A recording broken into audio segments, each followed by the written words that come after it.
Today we're going to talk about how to study in medical school. Firstly, if you've recently been accepted into medical school or are currently enrolled, congratulations! You're one step closer to earning your MD degree, and your grit and determination helped you get there. However, what you might be starting to realize, or what you'll soon realize, is that studying in med school can come with its own set of challenges. You might be afraid that you won't be able to keep up.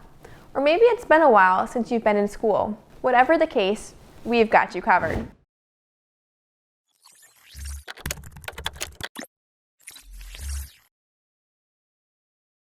I'm Dr. Eve Bishop, medical school admissions expert from Shemasian Academic Consulting.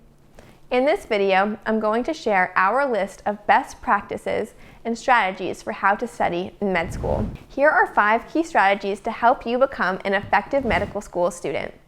They are: develop comprehensive study plans, identify your strengths and weaknesses, cultivate methods for memorization, take practice tests, foster your study environment. We'll discuss how each strategy can benefit you while taking into consideration that people have different learning styles. So why should you prepare to study for medical school anyway? Let's not beat around the bush.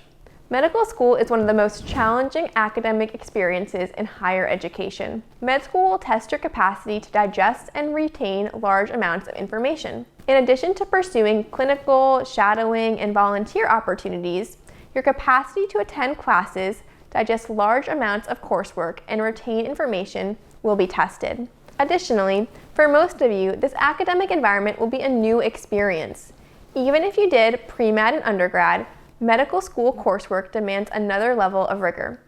In college, you typically had to retain information for incremental amounts of time, typically a semester's worth that culminated with a final exam. Or perhaps, if cramming was part of your study routine, you only studied the weekend prior to the exam. In medical school, these same strategies don't necessarily translate for one key reason.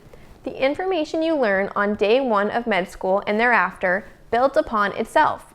When you study in med school, you're studying for not only a particular course's final exam, but also for your board exams and for your greater journey towards securing a successful career in medicine. It's also important to keep in mind that developing effective study habits will provide you with more time to pursue professional, extracurricular, and social opportunities in med school. The less time you spend reviewing PowerPoint slides or practice tests, the more time you can spend working at one of your school's clinics or hanging out with the new friends. This advice may seem rather simple, but developing work-life balance is an important skill to learn early on in your career.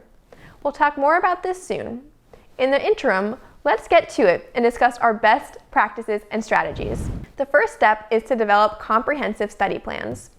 A study plan might not be intuitive. It's essentially a process for tackling the learning goals you have for each semester. A study plan can come in the form of a timeline or calendar interface that organizes when you need to learn new material, review notes, prep for exams, etc. Regardless of how you go about it, developing a semester-long or year-long study plan will be an effective way to keep you on task. It'll also allow you to implement the additional strategies we'll be discussing in just a few moments. Here are some of the key benefits to developing a comprehensive study plan. Doing so will help you keep track of your progress. By identifying how much information you want to learn in a specified amount of time, you'll feel more confident and in control of your academic life. A study plan will also help you to develop signals or red flags to alert you if you're falling behind schedule. For example, let's say you plan to study X amount of information over the course of a work week, and when Saturday rolls around, you're still reading your textbook. This is another way that a study plan can keep you honest about your progress. Having a study plan will also help you strike proper work-life balance. Usually, work-life balance is saved for last, something you can add if your schedule allows for it. But it's important to mention the significance of work-life balance when designing a study plan. As a med school student, you're going to need time to apply to internships and research opportunities.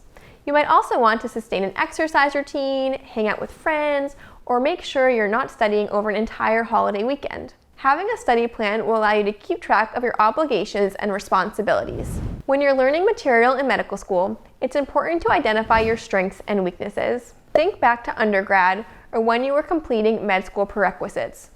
Was organic chemistry with lab particularly hard for you? Conversely, was biology a breeze? You already have an idea of which subjects came naturally and which required a bit more work in advance. Identifying your strengths and weaknesses will allow you to study more effectively in med school by allowing you to prioritize the content that is more challenging for you to learn. You can allot more time to those subjects in your study plan. It might be helpful to think back to previous coursework for another reason: identifying your learning style. Identifying how you learn can also facilitate your studying in med school. Most people fall under these common learning styles: auditory, kinesthetic or experience-driven, social or interpersonal, verbal, reading, writing, visual. It's perfectly normal to fit into more than one category. After reflecting on how you learn, you can modify your study habits and routine to complement the style that works better for you. For example, if you're a verbal learner, then reviewing textbooks and note-taking may be your go-to process to prep for an upcoming exam. Alternatively, if you're an auditory learner, you may want to utilize online lectures or other auditory resources. In med school, it's not uncommon for even the most exceptional student to be overwhelmed by the sheer amount of content and material they're required to learn. We've collected some methods to enhance your memorization skills and put them to use.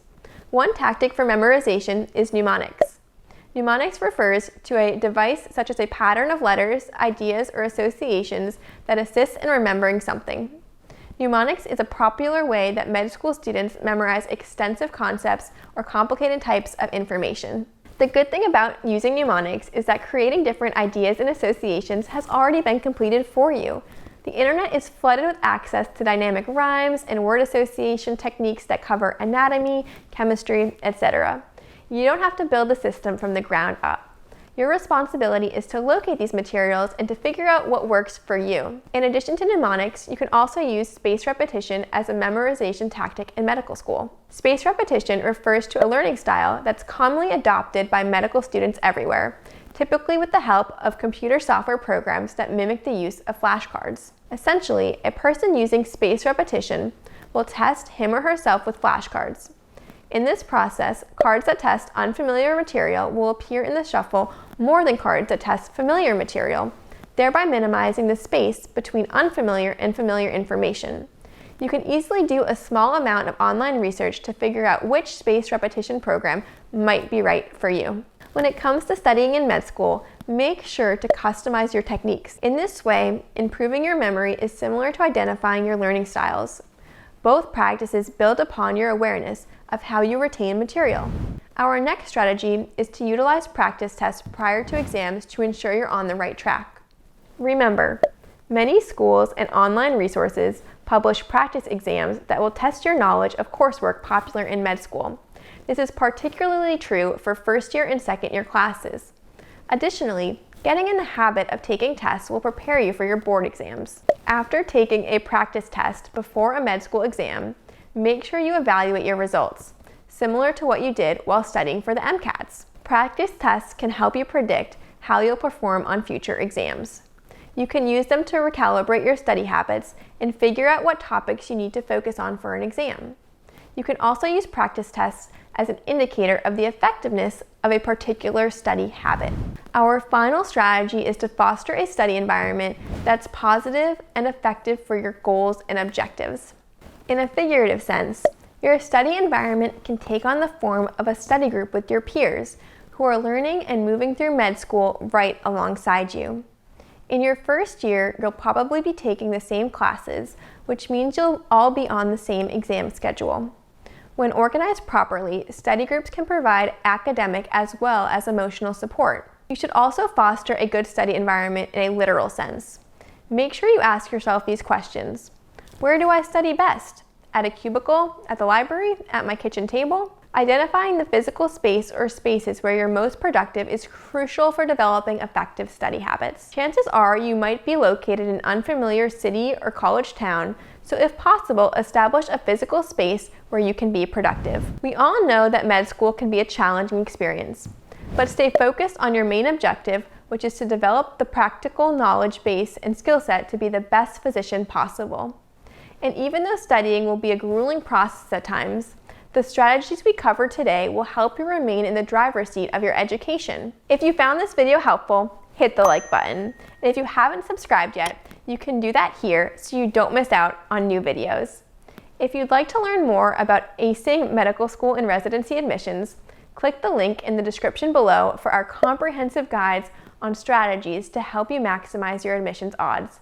All right, thanks so much for watching. See you next time.